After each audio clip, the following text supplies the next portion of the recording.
morning, everyone. I think we had a good many good discussions yesterday. We have a intimate group here, so we very much want to make this interactive.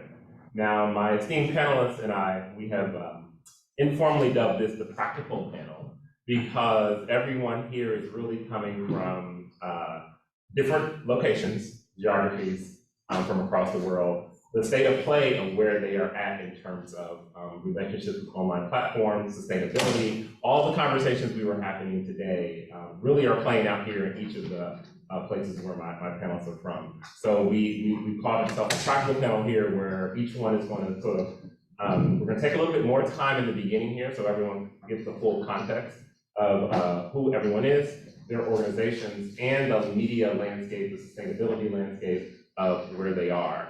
But after that, we're going to dig in with questions, have the panelists interact with each other. And because we are an intimate group, feel free, we're going to make this as interactive as possible where I think you all will have a lot of questions as well. So with that being said, we are going to start, and Jose is going to kick us off. If you can give us a little background about your organization, the state of play, and where you are, so to give everyone the context for our discussion. Thank you very much for the invitation and hearing. I'm the CEO of GK Ecuador. It's a media outlet based in media company based in Ecuador, South America. And I think it's very important that when I was invited to participate in this series, I thought about the deep implications of the work or the way platforms are addressing journalism is having in a region like Latin America. As you might have seen or you may know, the region is in a number of turmoil events or seasons. In Ecuador, we had one in 2022, in June. Chile, right now, Peru is undergoing this. And I think it's very important to recognize that polarized societies and polarized poor societies, like many in Latin America, are a perfect place for autocrats and a very bad place for proper and sound democracy. So our fragile democracies are in a state of failure, and I think journalism should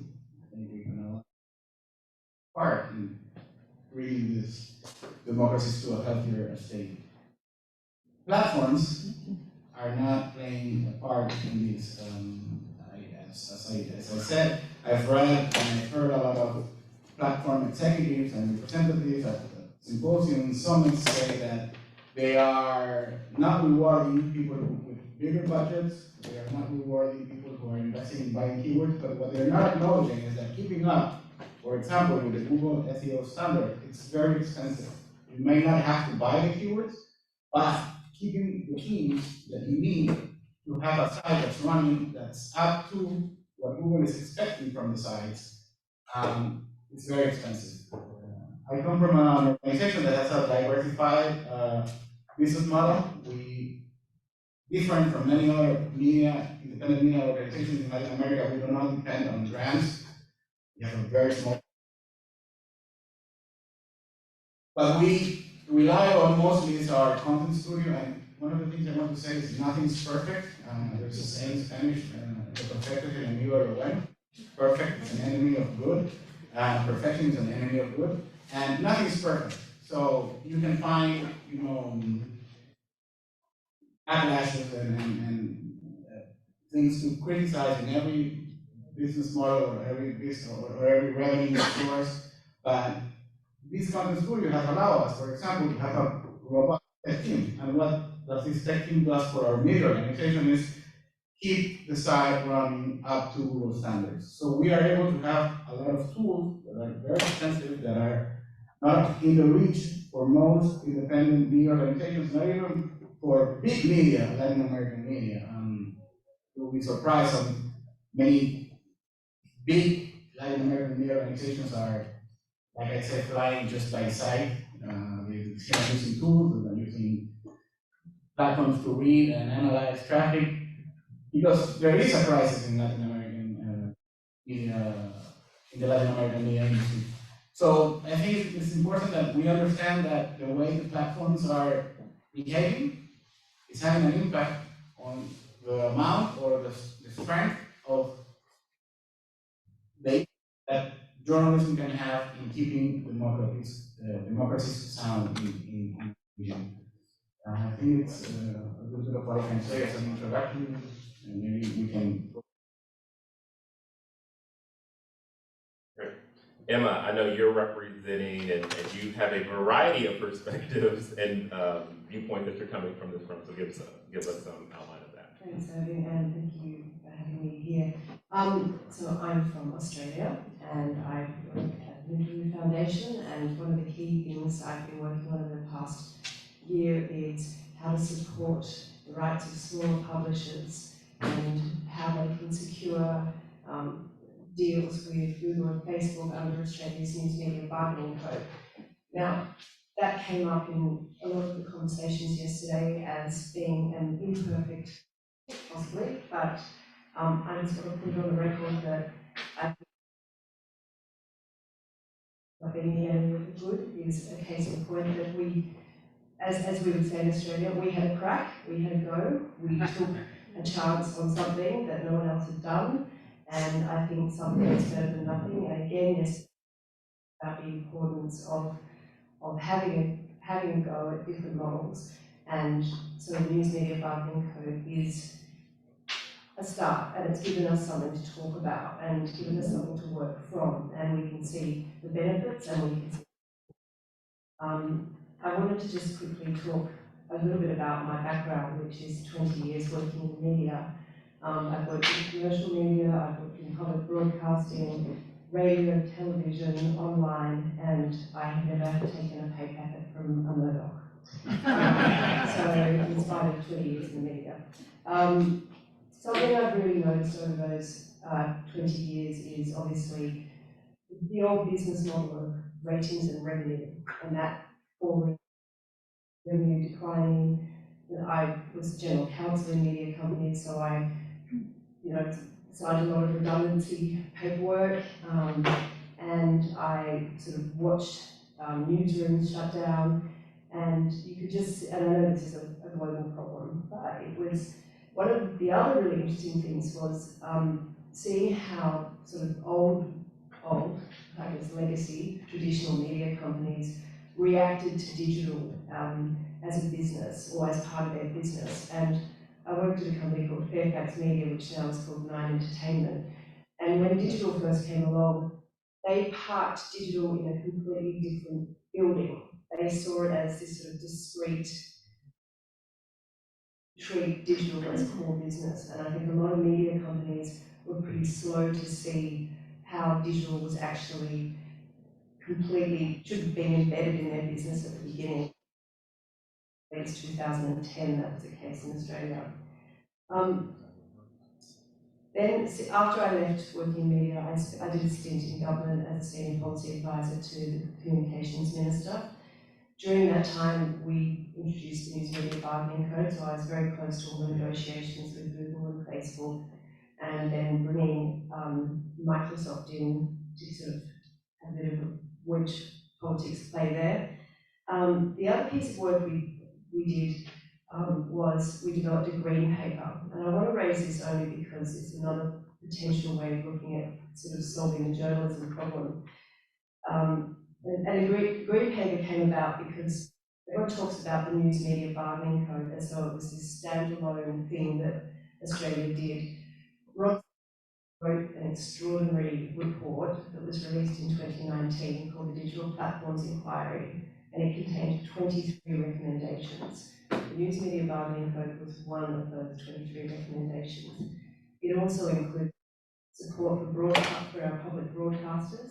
It included development of a platform-neutral content regulation framework, so that it didn't matter if you were a television, radio, or online content producer, you should be subject to the same. They recommended grants and support for local journalism and tax offsets and other settings. So it had, some of those things were developed. One was the News Media Bargaining Code, And then another one was a green paper that we developed where we put forward an idea that broadcasters should actually sacrifice some of their spectrum, and that by not running all their services on a broadcasting model, that the government could then sell off that spectrum to higher value users like the telcos who desperately wanted that spectrum.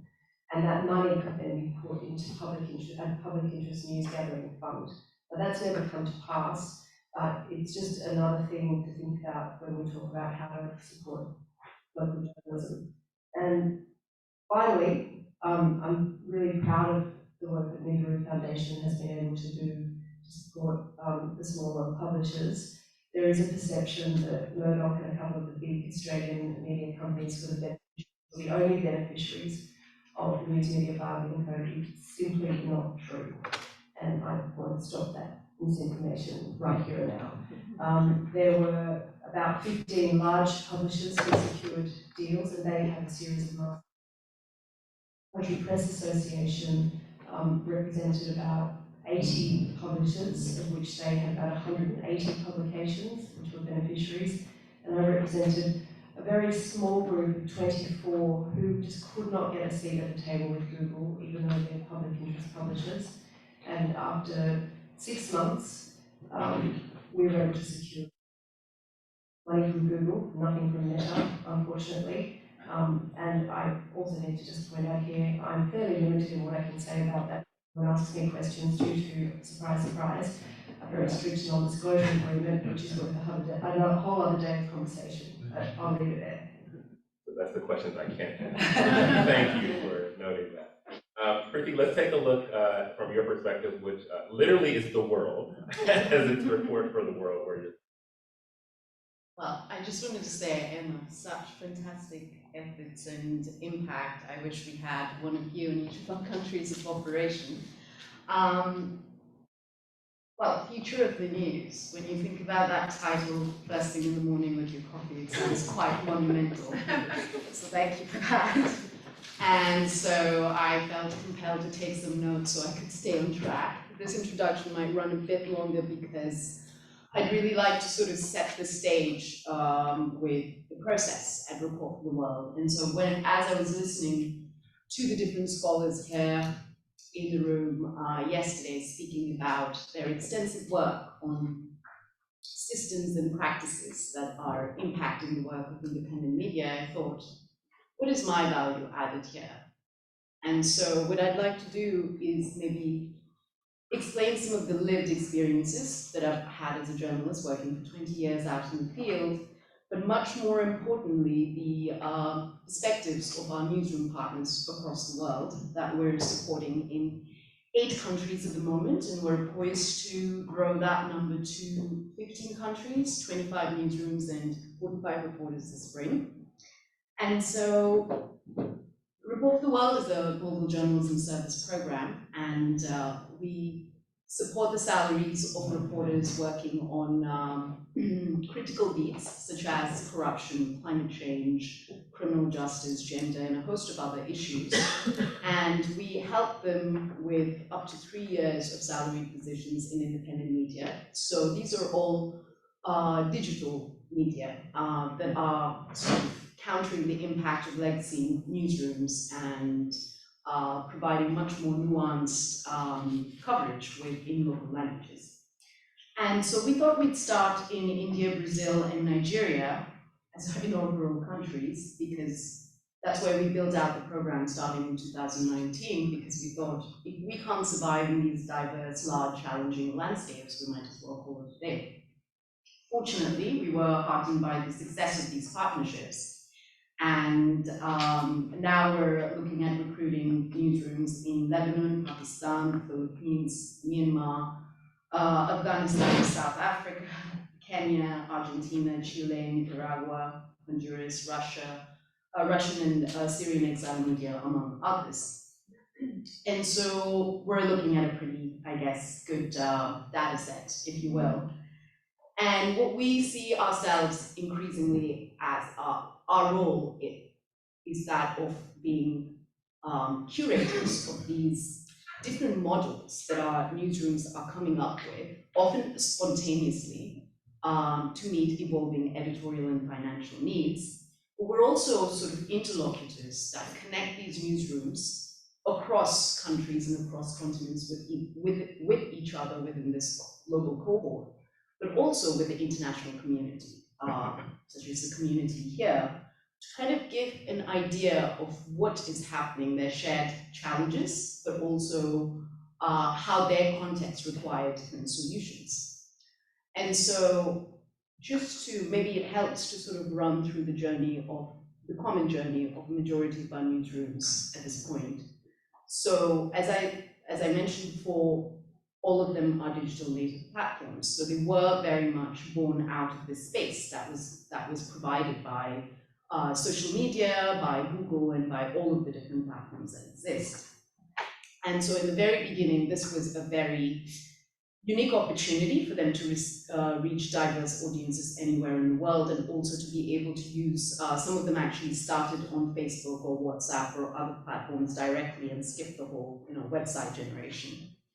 Then what happened in 2018 was that a lot of our partners, such as Atlazzo in Hungary, that has about 20,000 Facebook followers, or Info Amazonia in Brazil, that also has very, very strong social media following, saw that the engagement, the organic engagement fell. And that was because of a deliberate regulation that came into effect in 2018, where Facebook said, we're going to prioritize personal conversations over news and journalism.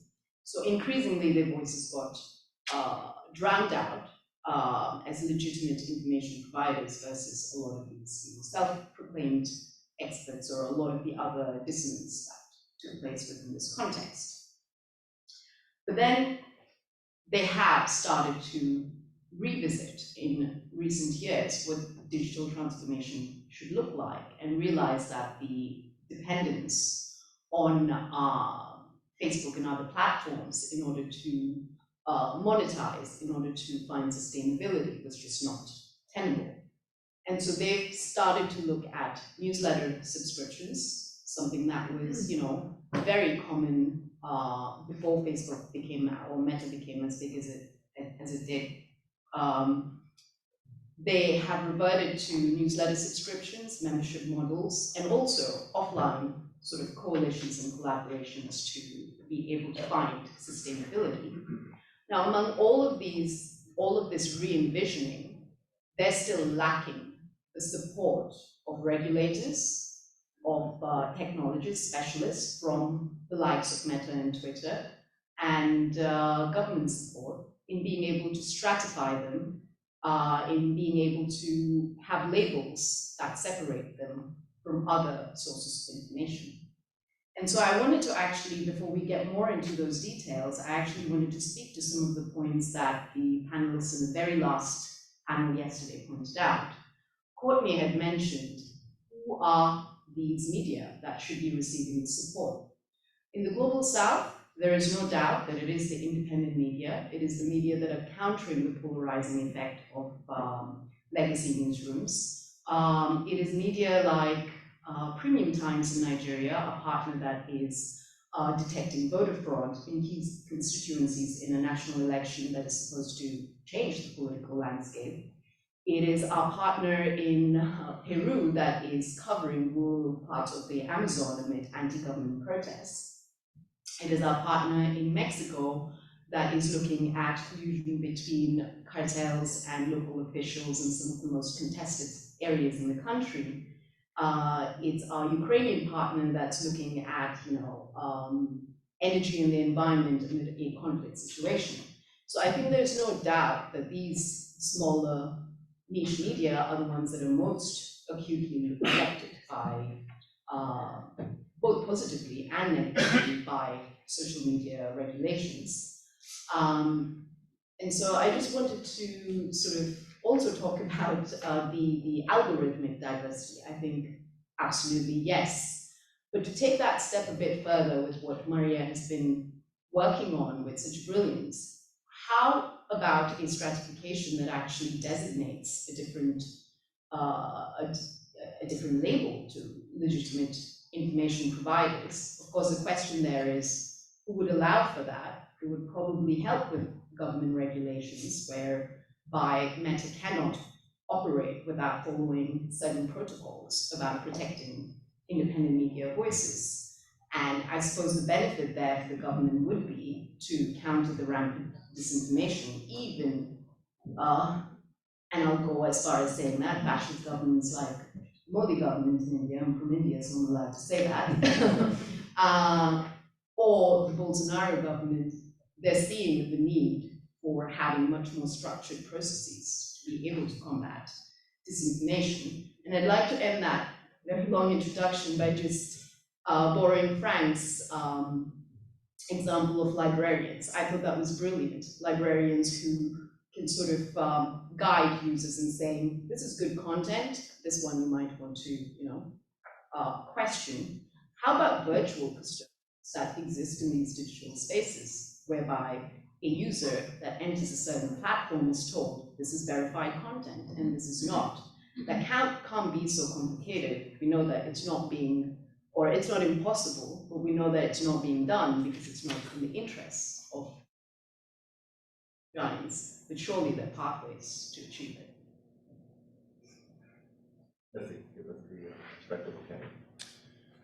I'll try. So I run a news company called Canadaland. We publish podcasts focused on Canadian news and politics. We publish in both official languages. We're focused on media, government, Indigenous issues, things like that. And I've been sort of involved in conversations about, at first, the potential of government intervention and then the government intervention that followed. We have been in a really unfortunate position for this process because we are successful, and all of the measures imagine failing news organizations and are designed to save news organizations that are at the brink of failure. And not a lot of thought was given towards the impact on thriving, micro at a very small level, but a thriving organization. So I can briefly go over kind of the context of how this is played out in Canada. Initially, the Trudeau government said that they would not, whatever they did, they would not be bailing out obsolete business models. After that, the newspaper lobby group changed its name from Newspapers Canada to News Media Canada and claimed that it represented all news, not just newspapers, which it did not. At that time, I don't think it had one digital native organization. They then proceeded to lobby government, I think over 100 registered lobbyist engagements, and the papers themselves started a very loud public campaign. If there's any question about whether or not the editorial content of papers would be affected by this, that was answered very quickly. They started bashing government and basically saying, we will be going, you need us desperately, disinformation and misinformation is a scourge, and we won't be here anymore tomorrow unless you come and save us. I think that calling for a savior and saying, we depend on you to save us, and then asserting independence, there's a bit of a contradiction there, but government, a new heritage minister heeded these calls after the lobbying engagements, and we then had what's been commonly referred to as the media bailout, the first phase of this direct money from government, salary subsidies and other smaller programs. Right off the bat, there were winners and losers, and because this was really driven by the newspaper lobby, it was explicitly, we can talk about how you define a journalist, and there's all kinds of interesting ways to try to do that. The Canadian model was they have to produce written content. So right off the bat, a podcast company wasn't eligible. I mean, we took a position that we didn't want the money anyhow, but it still kind of hurt that we couldn't get it if we wanted it. So, there was a market imbalance where our competitors were being funded, and we saw the effects of that almost immediately. They started to launch rival products, rival podcasts, undercut us on advertisements, compete with us for poach our staff. So our desire to be independent of this whole process, quickly realized there is no independence when the ground is being kind of reorganized under your feet. The papers then went and saw what was happening in Australia and started to say, well, it's not enough money that we're getting from government. I'm not paraphrasing, I think it was explicitly said, this is fine and well and good, the $595 million package, this is not enough to sustain us.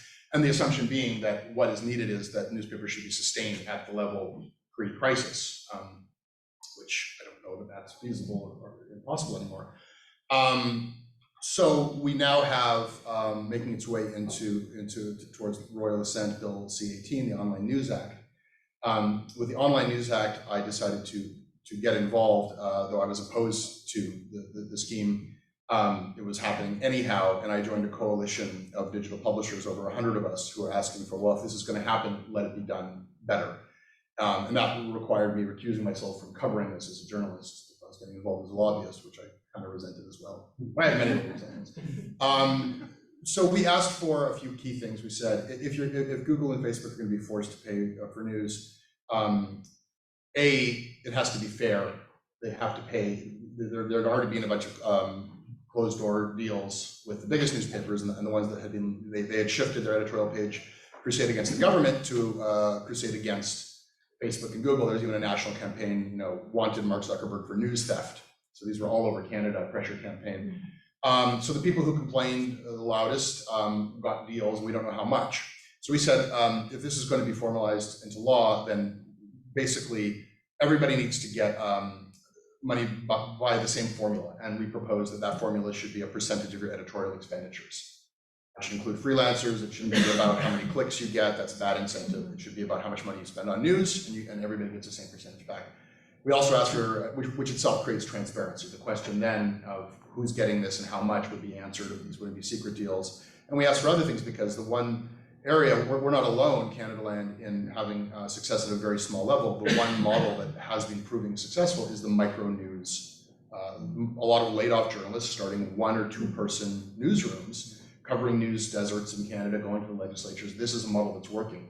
And the way that Bill C-18 was written, it would exclude startups, basically. You needed to have a minimum of a year of operation and 3 employees before you could get anything. And we asked that be taken down to, I think at first we started saying, well, 1 person should be. Ultimately, that was the one thing we got. We got it down from 3 to 2. But the fair and transparent formula, we didn't get that. So that's sort of the state of play now, but the effects, the law moves slowly, other things happen much more quickly. You can't sit this one out, because since this happened, it's a global phenomenon. Facebook has been throttling organic reach of news. So any news organization that relies on Facebook traffic has seen that deplete. I mean, they're not transparent about this, but we saw our traffic go down something like 75%. And then Google has just been revealed to be experimenting with denying news search results to 4% of Canadians as a test/threat as to what will follow once the Online News Act becomes a law. So any micro news organization that relies on the platforms for traffic has already seen their business models severely challenged by these interventions. Business has gotten much harder. So I feel like, I know there are news organizations, small ones like ours in Australia, that have benefited, and to the argument, well, doing something is better than doing nothing. So far in Canada, doing something is a lot worse than doing nothing. Doing, from our perspective, doing nothing would be much better. And then the big picture is like, has this done what it is intended to do and save the big newspapers? Even if we limit ourselves to this and we don't care about these micro news organizations. The rate of closures and layoffs has continued unabated. And what we're seeing is the biggest newspaper chain in Canada, Post Media, which happens to be majority owned by a American vulture fund. The salary subsidies, the quota journalists, have kind of roughly been equivalent to the bonuses that the executives have been paying themselves since they started. They continue to lay off journalists. And what's happened is, I don't like to see any newspapers go out of business. But what's happening might be worse. The Saskatoon Star Phoenix, the Edmonton Journal, and other newspapers that have been around for decades, the physical newsrooms have been shuttered. And because it's a large chain, the paper itself continues publishing on minimized schedules. And in some cases, there's 1 or 2 journalists left covering news in those cities. And so what you get is kind of a zombie newspaper, like the appearance that there's still a newspaper, but it's really just like essentially 1 solo journalist. It keeps a national ad business. It benefits this chain for that reason. But from the perspective of a lot of small news entrepreneurs I know, the closure of the last newspaper in town is a tremendous business opportunity. You're waiting for that, because that's when you can get people to subscribe to a new news outlet that would arguably be doing a much better job. I could go on and on. I want to know about we're trying to do a similar thing to the 24 small, now we're going to basically form a cartel and try to, it's allowed now suddenly, so we're going to try to get those of us who are in this digital publishers consortium. But what happens to the 25th news, or the next digital outlet? Is it locked in amber that those who got in, or is there a mechanism for, I'm sorry, I don't mean to do your job. I just was so curious. No, not at all. We just try, it was sort of serendipitous for that group because we were just approached by Rob Sims as a foundation and asked if we would help them because the HLC just had all these small publishers. And so they put me in contact with those publishers and a few more joined. And so there was a sort of general call out among that group to say, do you want to be part of Minderoo's collective bargaining process? And we ended up with 24 just because 24 signed up. And I also had to sort of make a decision about, well, by what date am I going to start doing this work? Because I wanted to actually get on with it. So we sort of closed it off, and we did get others come along subsequently. Google were pretty nervous about us getting a bigger group, so we got to 24 and went, well, 24 are in, and let's just run with that. But no, it's possible for others to come forward and do collective bargaining at any time. And it's the only thing you can do now, because the Treasurer has to the legislation exists, but it actually isn't enforced in a way. It's the threat of the legislation that exists, and the motivation is to do commercial deals without the legislation being activated. For the legislation to be activated, the Treasurer has to designate Google and Meta as platforms, and that's when the arbitration model comes into play. So all of this is taking place sort of in a pre-existing commercial environment that was specifically set up to encourage the deals to happen without the need for government intervention. Well, also, I think that's picking up on themes from yesterday where definitions is a really hard thing, I think, that we're all struggling through right now. And then also just from hearing the four of you all speak, the theme around digital, starting as digital, smaller publishers, so what you represent. The other context I would just add to this too is former role 2 months ago as CEO of the Online News Association. That organization was founded because digital journalists were not accepted as real journalists in 1999. Seems very strange, but again, we see similar things here too in the importance of digital and what that meant. I want to do something to mix it up a little bit and get a sort of rapid fire response from you on something, just to give your take, because you can see now the diversity of where everyone represents. So when we talk about financial models, and this is the future of news, thank you for putting that context. First thing in the morning, that none of us are futurists here, we should put that disclaimer out. So I'll give you that disclaimer. They cannot play this video back years from now to see if you were right. What gives you hope about the financial model of news and sustainability when we talk about that word? I'm going to list some things, and on a scale of 1 to 10, hope feels like you feel like this is an 8 to 10. So if you feel like what I'm going to list is like, this is what gives you hope, if on a scale of 1 to 10, this would be 8 to 10, just do a show of hands, okay? Advertising, and I'm lumping these things very generically, advertising, sponsorship. Subscription. Foundation, grants, nonprofit. We're going to come back to something. Always available for that. Membership events, that sort of category. Platforms, getting any sort of financial arrangement with the platforms.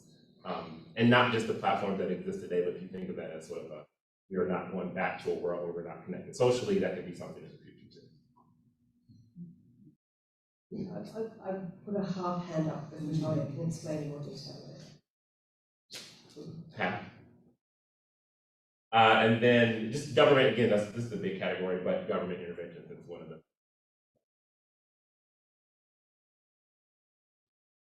I rather leave the room. Explain more. Because I think one of the issues we have is that, at least in Ecuador and in Latin American, government funding or government aid comes with a lot of strings attached. I think it's very dangerous, and I think what José was saying is bringing that savior in, and then and this has happened with other industries already in Ecuador. We had a very autocratic government that tried to regulate the press, that sued journalists. Two journalists were sued for $40 million because one of them wrote something and the night. So what happened with other industries was that there was a lot of government funding being put into movies or books or part of the cultural industries, and what the effect it had was you didn't have any more critical movies or critical reviews of what the government was doing. So there was a lot of persecution to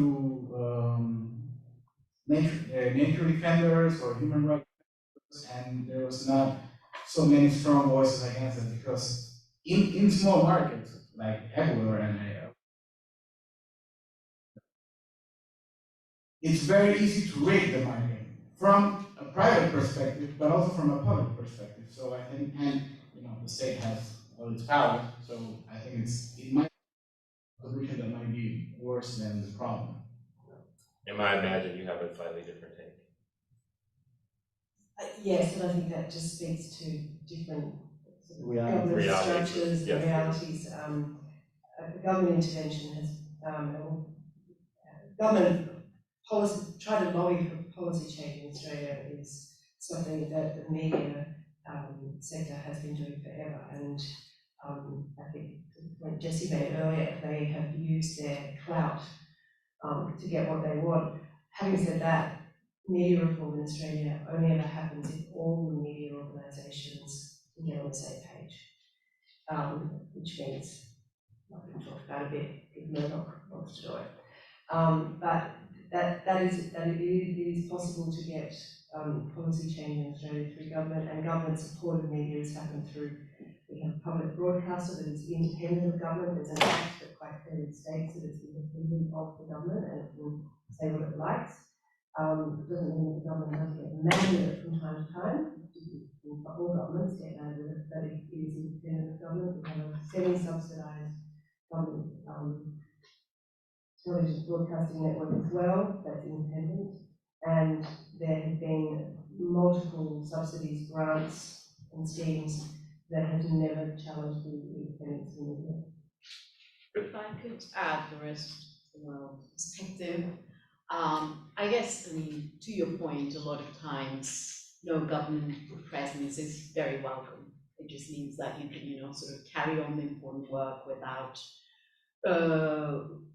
repression and regression of laws and all of that.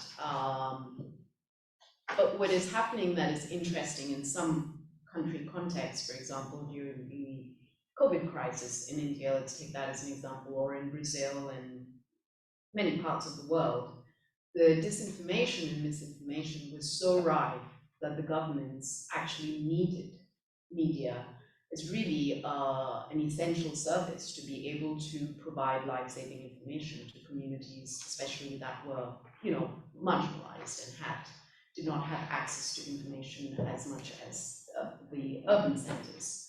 So there's this interesting sort of overlap between government interest in getting information in those areas. Now, they do not want that same independent media to be talking about their policies, but they do need them to be talking about some of the essential information. So there is a gap, there is a space there where there is a little bit of cooperation from the government. And so having journalistic outlets as part of those information providers and providing them a little bit more space in the digital sphere would be a starting point.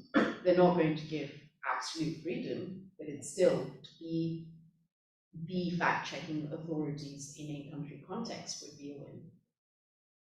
I mean, I think sometimes I'm mistaken for, like free markets will solve everything. But because I oppose bad policy doesn't mean that I feel like there's no role for government. government.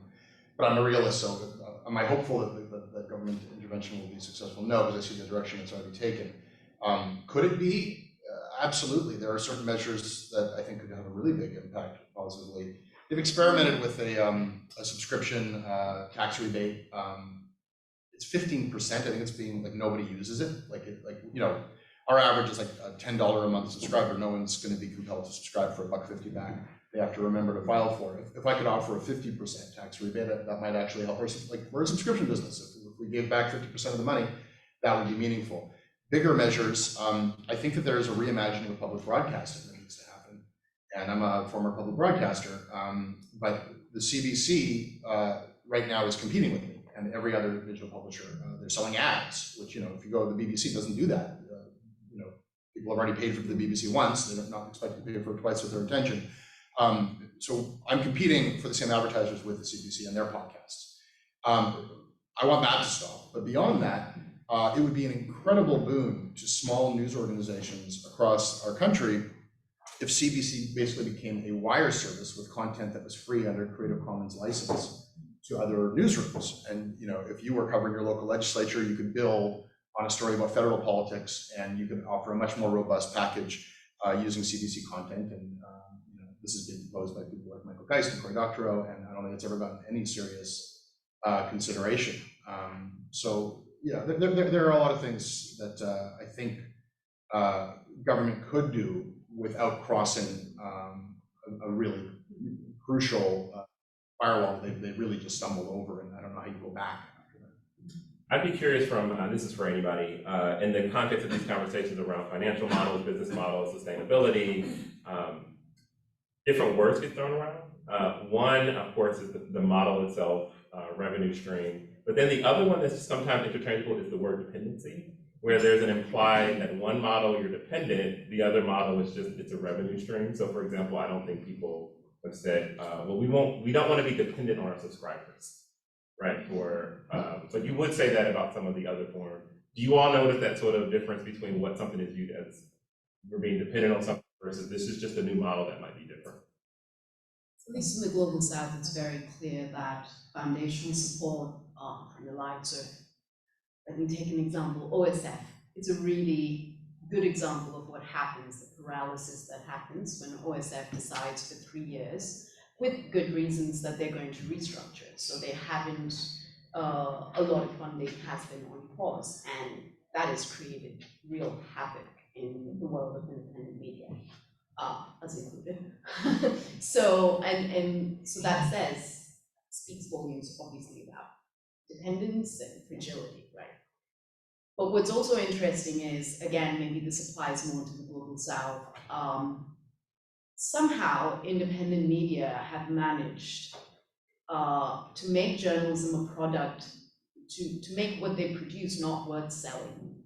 I think that is a baffling reality, because this is why we're facing this crisis, is that we never had enough faith. I did this as a journalist when I was more naive, where I thought, I just want my story to reach as many people as possible, not thinking about the fact that I was lowering the bar or lowering the standards for the journalism industry in terms of other journalists from less privileged communities to be able to have a paying profession.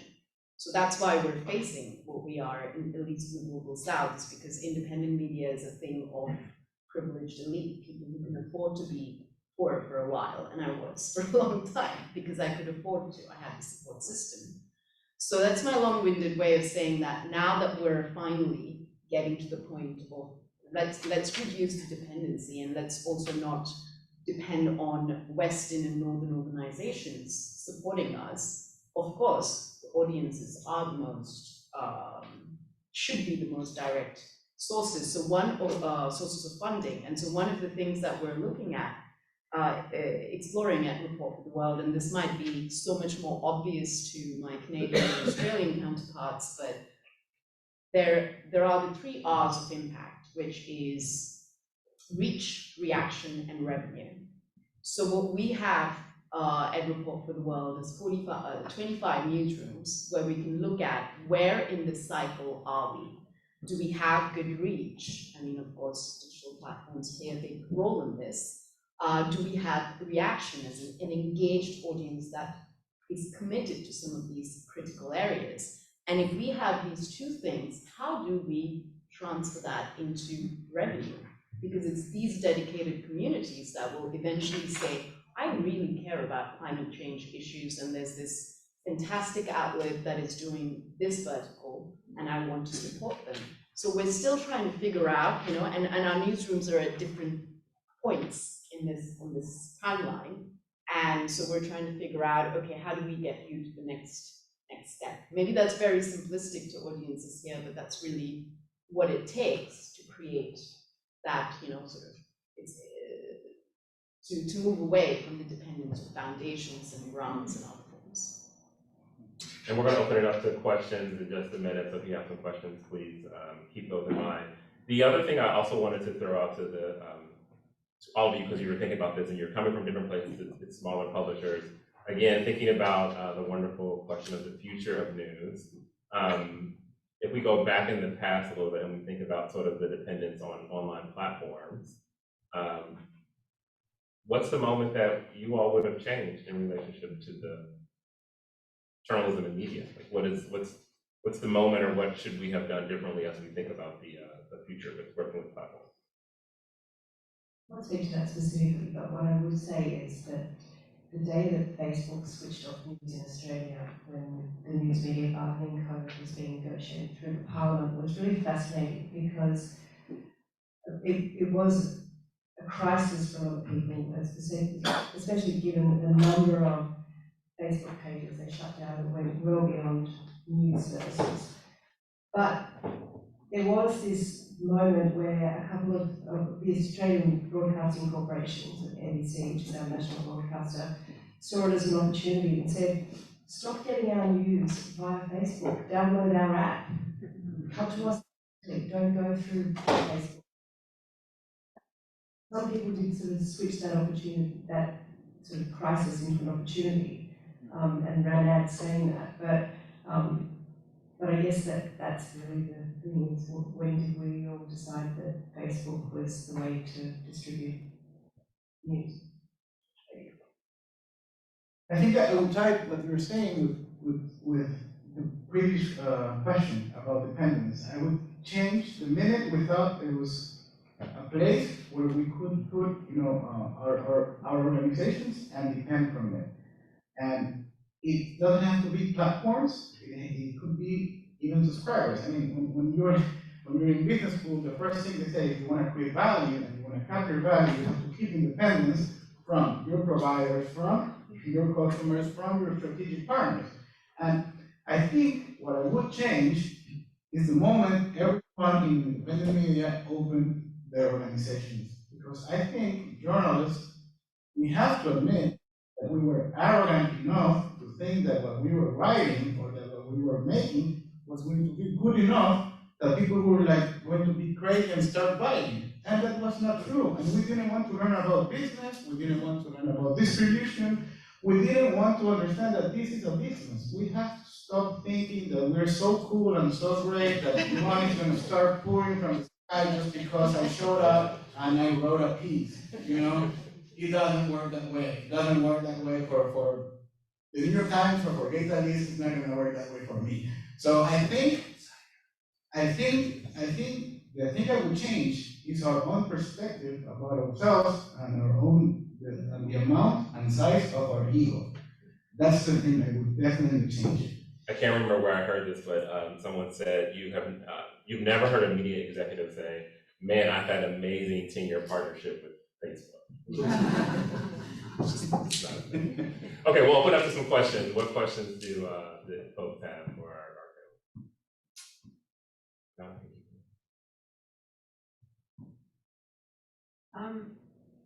So right now we're in this moment where there's like a lot of kind of ferment in the regulatory system, but it's still very focused on Facebook and Google. And as we think about the really fundamental transformative era that we're entering right now with generative AI, how do you think that these regulatory approaches are going to hold up, given kind of where we're headed? And should we be thinking beyond kind of the blocks, the very large online platforms, as we think about, regulating either to redistribute some of the profits or encourage a more transparent relationship, et cetera. And then just the second thing on transparency of the financial arrangements between different, the different relationships that are created between Facebook or Google and the news organizations. There's been some pushback. I'm all for transparency. I think that's a good approach, but there is pushback about the idea that like a lot of private sector deals and contracts are not public. So could you make the defense for why and how much detail should be public?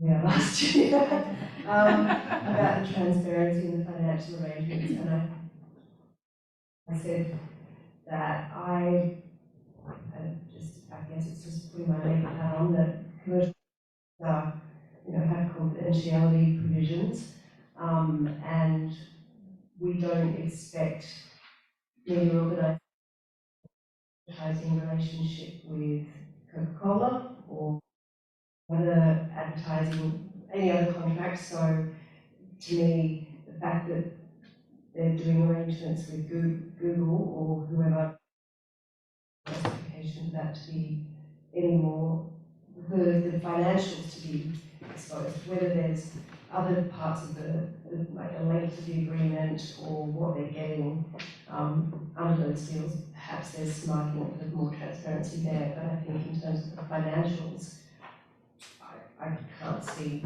an argument for that, but I know that's controversial. I'm happy to argue it. I feel like my And in terms of how the regulation will hold up, I think that's a really good question, and I do worry. I've always said the News Media Bargaining Code is the start, not the end, and it's one pillar in many things that need to be talked about. I'm not sure how it's going to hold up, even after the terms of the current deals that the Australian media organisations have struck with Google and Facebook. And it will depend a lot on the pressure that they put on the government to designate those platforms and any other platforms. It isn't limited to Google and Facebook, they're just the ones that were front and centre. So that's, and where does ChatGPT sit in all of this? Who knows? From a regulatory perspective, I see that as a copyright issue. I'm really worried about that from a copyright perspective. Yeah, I mean, the government has kept its hands from getting dirty by saying, hey, we're not picking winners and losers here, it's a market-based solution. It's a market-based solution, it's a private agreement between Google and a newsroom. Google has a gun to its head. You better go make a market-based solution. It is not the same as a typical commercial buy or something like that. And this, so the nature of it, the existence of it is different, but also the scale of it is different, right? So we don't know, but I find out on background, and right now in Canada, the estimate is that between government, Google, and Facebook, the newsrooms that are benefiting are getting up to 50%, like as much as 50% of their costs covered, right? So who do we most crucially need journalists to be scrutinizing right now? Government, Google, and Facebook. Right, so for the news reader to be left in the dark, well, who's paying for this news to be produced? Well, we're not telling you, but the truth of the matter is it's a big secret, but 20% of it is being paid by Facebook. The fact that people know this or know some aspect of it has eroded public trust in the news. We've seen public trust in the news go off a cliff in Canada since this process began. And now, whereas a majority of Canadians once trusted the news, now a majority do not. And the news is only useful if people can trust it. So I just think that there's, to the basics of what we do as journalists, we deserve, our readers deserve transparency as to who's paying for the news that they receive. And, again, I talk about the very public campaigns that were waged. I spoke about this yesterday in a breakout, but there was the biggest newspaper in Canada, the Toronto Star, had a series called Defanging Big Tech. when they were trying to get Google and Facebook to cough up money. And the fangs were actually fangs. They rendered, so they like literally made like monsters of big tech, and they ran piece after piece. Then they got a deal, and those pieces are now like one a month shows up, like it's kind of gone away, right? So I think the public has a legitimate question to ask, to say, when you guys cover Google and Facebook, what does that have to do with how much money you're getting from Google and Facebook? And is it essentially a threat? Give us money, or we're going to write bad articles about it. So you know, I feel like the transparency is just like a basic starting point for journalism. To the question of the platforms and the future of this is like, it's already, we're in the future already. I don't get my news from Facebook anymore. I go to Facebook news feed, there's no news. There's like, how did Appetite for Destruction get recorded? Like, it's like strange celebrity news, and like they, you know, they think that they know that I'm like an old rock fan, but they got me wrong. It's 90s hip hop, so the algorithm is not that smart.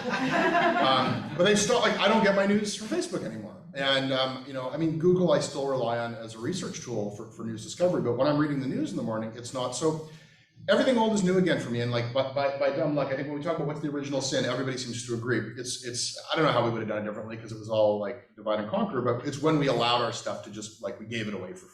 That was, if we had done differently. So who's succeeding now? The New York Times. What's their platform? A website and podcasts. This is old tech.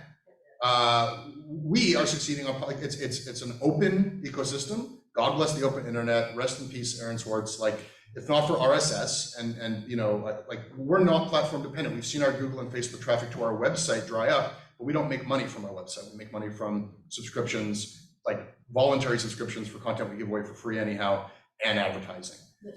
To add to your point, that's exactly what happened in the global south, and even more extensively, in the sense that a lot of independent media thought, why should I have a website? I'll just do it directly as a Facebook page, as WhatsApp, as Telegram, or whatever else. So then the dependence was really, it was from the very, it was intrinsic. And so yes, your website, your entity should be the one drawing audiences directly. And I think it comes from the name, media. We're in the middle, facts, and the public. We shouldn't become a part, you know. We shouldn't be on a media, and I think it's very important to reclaim that spot in society. We are, you know, like equalifiers of what's happening, and if we put ourselves on another media, then our share of voice becomes smaller and our influence becomes smaller. So I think it's very important. It's also about a change of thinking, a change of mentality. When I was working at News Deeply, which was based on different themes, covering migration, covering water issues, whatever else, and we had different digital platforms. Instead of measuring simply how many people visited the website, we tried to look at how much time did they spend on it, right? So, and we saw that also countered the usual perception that people only like short stories. In fact, when we put out long reads, people stayed on the site longer. So it's also about what are metrics, what does success look like, especially for smaller independent media. Yeah, and what kind of stories turn into revenue? For example, what are the stories converting into subscribers or members? I think it's more important than to know we have, I don't know, 50 million pages. I mean, it's important to define internally what's making you convert. You know, I think it's Picking up to Jesse's point around the future is now, and also, Courtney, thanks for your question. As people are designing these sort of regulatory issues, because we're the practical panel, let's just do a practical example on this is, I think there's some things we can foresee, for example, ChatGPT, Microsoft, what's happening there, whether it's, we're doing more voice. So if we were in a room now and we could design it how we want to be toward journalism, media, with the folks who are designing this, what do we want to be? So is this a situation where, you know, people are going to use that for the other purposes? We're not going to partner in the same way, that's the lesson, but we're really not going to, there's nothing else really to make of that. Or are there some ideas or opportunities from a regulatory perspective of, again, as people start to get their information from these sources, which I think we can reasonably say this is happening on the news perhaps, and just go to independent sources. Is there anything that, if you got into a room now representing smaller publishers, what would we want? And I know that's a really tough question. But I think it speaks to the challenges. I think we kind of know what Who are we in the room with? the people that can make a decision makers that can design how we want drones to be to complement these new technologies. I would say kind of more systematically taking a lot of this experimentation that's happening. So we have a lot of examples of our newsrooms, as we just mentioned, looking at which stories can be converted into revenue, which ones are general, how do we make a membership model work, or what does a dedicated community mean? All of these are still pilots, samples, and how do we make that scalable? I think we need the specialists and the technologists, and not inside of Meta, not inside of Google News Initiative or wherever else, because I actually have the direct experience through a RightsCon conference of mediating a sort of conversation between Syrian media that were losing their voices, that made a lot of dissonance, and MENA-based linguists and experts who were working with them. Guess what? They all got laid off last year. And so 2 years of work just went nowhere because we were getting somewhere with that conversation. So these people who can help scale these projects need to be both transnational, going between the global south and north, but a bit removed from all of these entities, but interlocutors of some sort. I know that sounds like a grand idea, but it's the only way we'll get anywhere. Questions for?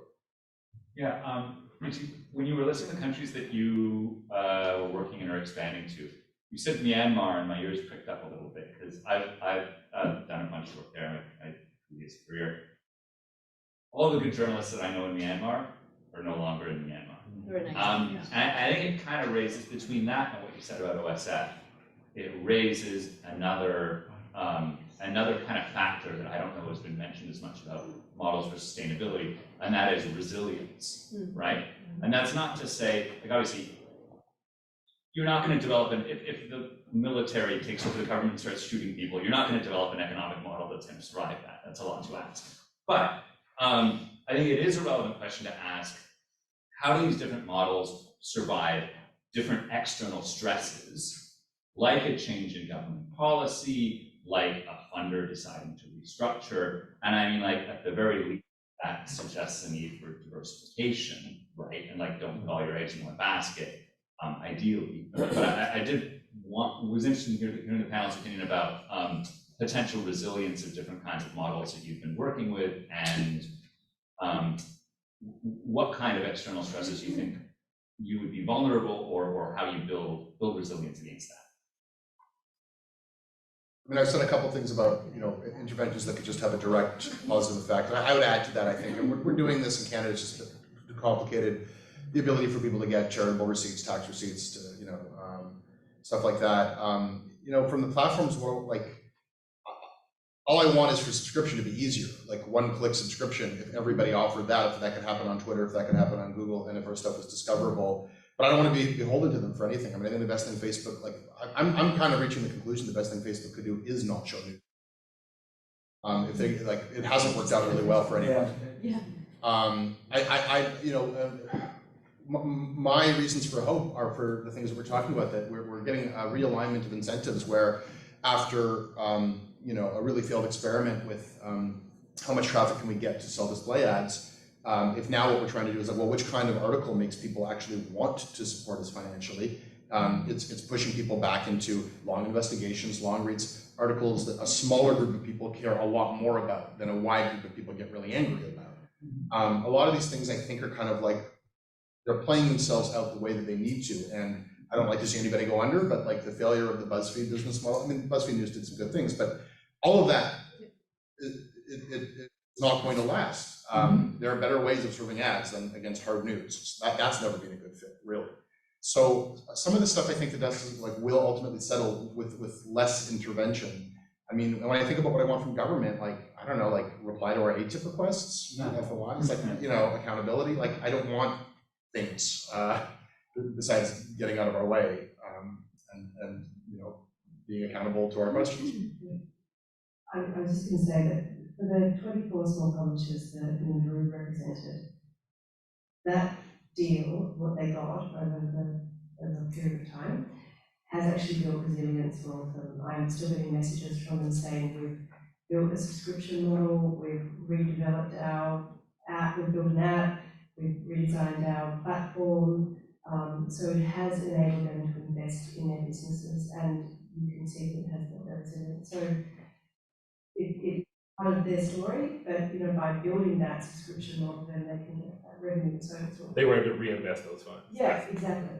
So To just quickly touch upon the resilience context you mentioned, Michael, in a situation like Myanmar where there's conflict, or Syrian, Afghan, Russian, Ukrainian media, one of the things that we're trying to diversify is also their skill sets. So open source investigation, that we're introducing we're introducing that to Afghan and Syrian journalists who are more experienced journalists who are running other media outlets. And I think that is also part of creating resilience in the sense of being able to continue the work, because they've obviously sort of calibrated and they've set up networks across the world, and some still in Myanmar. So I think it's also about that kind of skill building and support that these media need, because they're working within very difficult contexts. So they don't have the bandwidth to think about sustainability. They first need to get to, how can I still do my job while being in exile? So that's a good starting point, but also hopefully convinces potential funders or new revenue streams that this can be done also by other journalists, so that they don't have to be forced into exile. Just a couple questions. I wanted to just answer the Burma question. Were you looking at me? You can. Oh, okay, because I was on the board of OSF journalism program when we were funding all the Burmese exile reporters, and also in places like Zimbabwe. And I always call that our keeping the flame alive grant making. So lots of the journalists were on the Thai border. Some of them were in Norway where they had shortwave radio. We kept them going. They had plenty of financial difficulties. They had internal fights. I think in Norway they were all living in an apartment, and so it was complicated. We did what we could. In terms of resilience, I'm also thinking we used to fund a newspaper going to Zimbabwe. So I guess couple thoughts. One is precisely what you said, which is they often go into exile, and then you get a lot of foreign aid. So the Afghan media, independent media, a lot of that was funded by USAID. So you get a lot of geopolitical funding, Iraq, Afghanistan, all those places. But then the other thing that, as you know, whenever there's a transition to, and this is stuff I've written about in my papers, I can send citations, but when there's a transition to democracy, you always have a huge flowering, right? So Indonesia after Suharto, 2011, Spain after Franco, France after World War II, Myanmar. You get this enormous flowering as soon as there's a transition to democracy, and then the market sort of clears out because they can't all survive. So I'm less into resiliency for long term, and now feeling like realistically, sometimes for the last 10, 20 years, and that's what you can expect. Does that help? Yeah, if I could add to the Myanmar point that also, also in line with what Anya's been saying, right? I think what we've seen in the past 2 years with Myanmar is that a number of them have moved over across the border into non-Thailand, into Chiang Mai, which is the second largest city in Thailand, right? We've done a lot of work in Chiang Mai to support that ecosystem, and I think what was really fascinating was that moved over and restarted their businesses across the border. They brought with them not just fellow journalists, but also funders and trainers and consultants. The entire ecosystem is now in Chiang Mai, and the resilience that you're seeing in there is tremendous, right? So at Splice, we gave a grant to renovate and refurbish a building that is now going to be the hub of the work that they do. And we're doing this alongside OSF and IMS as well. So this is now a co-work / training center for plenty of support for to journalists living in exile. And I think this is an interesting way to kind of look at how we as a community can support the work better, right?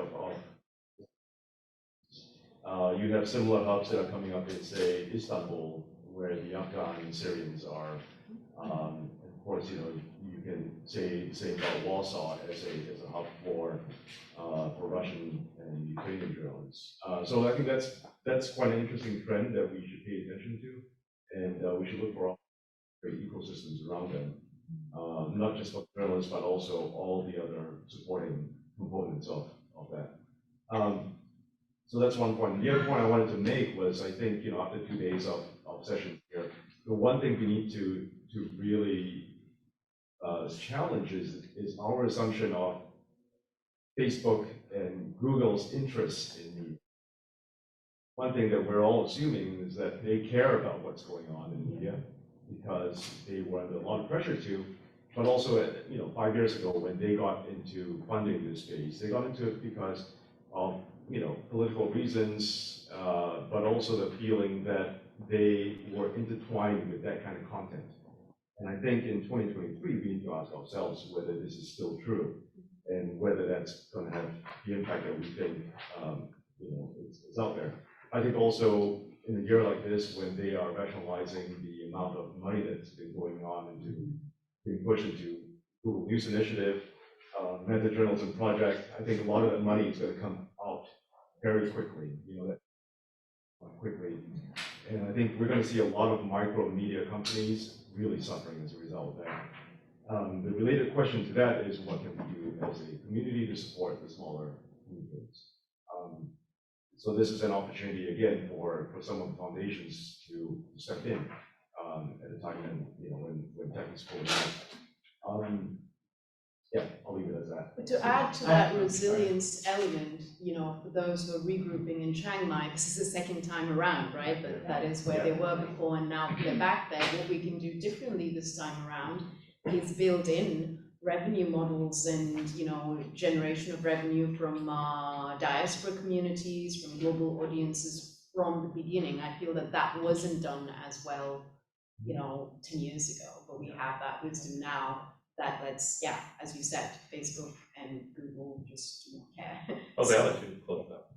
I wanted to add something. I think what we have to acknowledge is that at some point, these platforms were actually interested in content, and they got journalism under that umbrella, and now they're seeing that maybe they don't need that sort of content, so I think that's quite true. And on the resilience question, I think we have to identify there are 2 points of resilience. Of course, there are measures that need to address the resilience of ecosystems. So in war zones or civil, I think that's a form of resilience. It's very important to be resilient as a community and to create these ecosystems. But there are other rules of resilience that apply for individual organizations. And if we don't understand this, what's going to happen is after the ecosystem is built, but if these companies, because they're companies and they should be companies, I am super against media being NGOs. They have to be companies and they have to understand the value of building a business. Because if we build an ecosystem and it's resilient and we put all the money and we put a lot of millions of dollars, and then these companies are not suited for flourishing on their own terms in 10 years. I think for individual resilience for the companies and the organizations, what we need is that we have to drive a little bit away from journalism in special positions. You need to bring a CFO who comes from a car company, who doesn't read news, but knows how to read a proper budget, a proper business plan. Because if we don't do that, then resilience is not going to be a thing. We have to diversify the organization's business model. So, okay, have a content studio, but do events, but try a subscription model. Because, for example, from my experience, and this is a very practical panel, I'm sorry, I don't come from, what we experienced last year, for example, in our content studio, when we designed it, we said, okay, what are we good at? We are very good at telling human rights, telling climate change, etc., etc. We're going to start doing social responsibility in our content studio. What are we going to pitch to? And we said, okay, the UN agencies and programs and whatever. And then we said, okay, this is a good idea because these people are never going to have such a problem. It's going to be always money for UNICEF and such. And that was proven wrong last year. 3 contracts, very big contracts, were canceled for a content studio because the money had to be diverted to Ukraine. Never happened. And so it became a tougher year, but the thing is, got through because there were advertisements, there were members, and there was a small workshop program. So I think it's very important to understand that ecosystem resilience is fundamental, but then after we have to build resilience skills for individual organizations. Thank you all for tackling a very big question to start a Saturday morning. We solved it. Actually solving it, and I will say, kind of close with the thing that I often say is, now if you think about the global pandemic, where this is going to be a really big chapter in some kids' school book many, many years from now. So to Jesse's point, the future is now. I think the same applies to media, in that when we talk about media, many, many years from now, we're in a big chapter. And I think the future is now the groups that you represent, what you're doing, what you're supporting, the groups that you're funding. The future is now, and we are seeing that resilience. So I think the future of news, despite its many obstacles, is still bright.